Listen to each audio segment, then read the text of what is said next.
Ok, imagine ça. Tu es tranquille, amoti, relax quoi.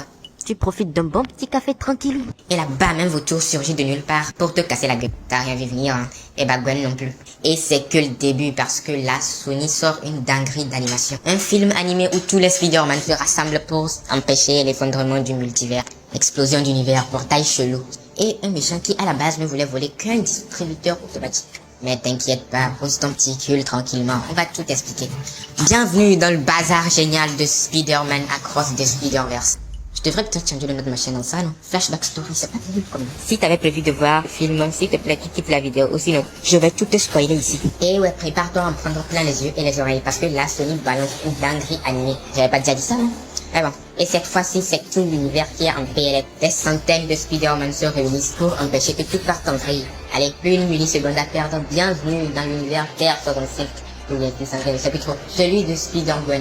En ce moment, Gwen, c'est pas la forme. Son meilleur ami, Peter Parker, est victime d'harcèlement à l'école. Bah, du coup, elle ne l'aide pas. Elle se moque.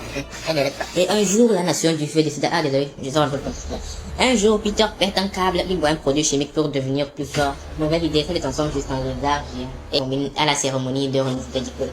Essaye de casser la gueule à ce qui fait chier, quoi. Non, non, il essaie carrément de leur cibler leur camp. Gwen, qui n'est pas son meilleur pote, arrive sur place et tente de l'arrêter. Et la bagarre est piquée un peu stylée. Et Gwen fait s'effondrer 2 tours sur le lézard et bam, le lézard crève. Bah du coup, elle a gagné. Hein. Mais cette victoire ne dure plus très longtemps, depuis que le lézard a repris son apparence. Et du coup, elle vient de se rendre compte que, bah, elle a buté son meilleur pote. Hein. Et pire encore, son père policier arrive sur place et l'accuse d'avoir buté son meilleur pote. Bon, techniquement, c'est elle qui l'a buté, mais elle ne savait pas que c'était son meilleur pote, elle croyait juste que c'était un des arrières. Donc, tu comprends. Tu comprends. Depuis ce jour, Gwen est seule. Parce qu'apparemment, à part Peter Parker, elle n'avait pas d'autres amis. C'est triste. Elle était seule jusqu'à l'arrivée inattendue d'un méchant d'un autre univers. Bah, du coup, elle va sur place pour essayer de l'empêcher de nuire. Mais c'est pas de masque. Et essayer aussi de se changer des idées. Essayer d'oublier qu'elle a buté son meilleur pote, quoi. Elle fonce sur place, elle voltige un peu partout, elle arrive.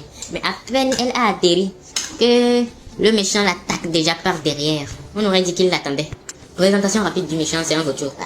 Il explique à Gwen qu'il prenait son café tranquille en mode quoi, et un portal chelou l'a aspiré vers cet univers. Et du coup, fidèle à lui-même, il se met à tout casser. Parce que c'est bien connu que les super méchants détruisent tout sans aucune raison. Le combat se poursuit dans un musée. Malgré toute son agilité et sa force de caractère, Gwen est quand même sur le point de perdre parce qu'il faut croire que ses compétences de physique. Le vautour était sur le point d'en finir avec elle, mais heureusement pour elle, surgit que derrière lui, derrière du vautour, Spider-Man 2099. Petite présentation rapide, c'est une araignée vampire, un Spider-Vampire quoi.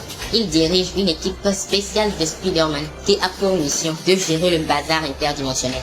Du coup, ils font équipe ensemble et tapent sur le vautour.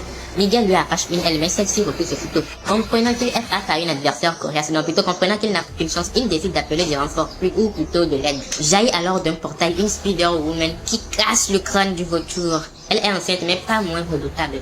Le vautour tente de fuir car il est dans un combat déséquilibré, 4 contre 3 contre 1, quand même.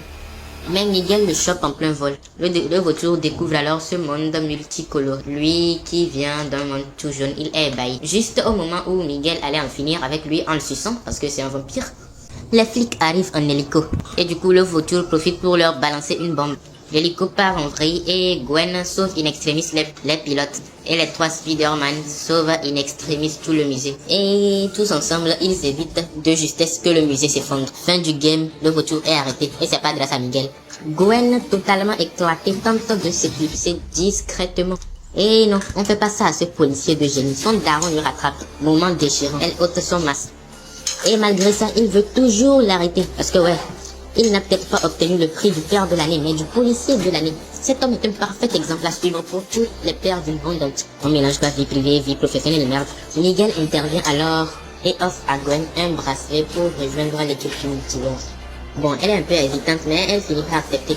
Même si elle n'avait pas d'autre choix. C'était soit ça ou elle retourne chez elle et elle se fait confier par son père.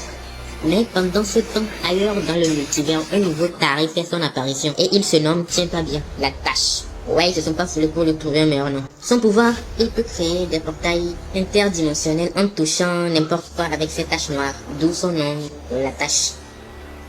À la base, il voulait juste voler un distributeur, mais il tombe nez à nez avec Miles Morales, notre Spider-Man de la Terre 1610, ouais voilà, qui était tranquille en route pour les cours. Miles se dit Spoiler, non. Il balance une toile contre la tâche. Désolé. Mais sa toile passe à travers un portail et le reflète lui-même. La tâche se fait éjecter dans la rue. Et c'est parti pour une course-poursuite. Il traverse tout. Une ferme lavomatique et même une attaque de gros soie dans un café. Oui. Bon, Miles galère mais finit par le calmer. Et retour à l'école. Petit moment calme avec ses parents, mais son sens d'araignée bip bip. La tâche est de retour, bien décidé à piquer le même distributeur. Miles redevient Spider-Man et rebagarre dans les rues. Et là, bim, un portail les aspire tous, direction Alchemax. C'est là que tout a commencé dans le premier film. Et pour la tâche, c'est pas un souvenir joyeux. C'est ici qu'il a perdu ses traits humains et qu'il est devenu un monstre chelou. Après l'explosion du collisionneur provoqué par Miles dans le premier film. Et maintenant, il a une seule obsession, se venger de Spider-Miles. Et là, il fait une dinguerie. Il ouvre un portail vers un vide interdimensionnel. Et là, il capte enfin depuis le début du film qu'il est capable de voyager où il veut à travers les univers. On passe donc par l'univers Lego. Où Madame Chen de l'univers Venom l'aperçoit mais n'est même pas surpris. Il pique un chewing-gum tranquille, puis repart. Mais sa présence est localisée par le Spider-Man Lego. Et hop, il capte tout à la Spider-Force. De son côté, Miles retire en musique.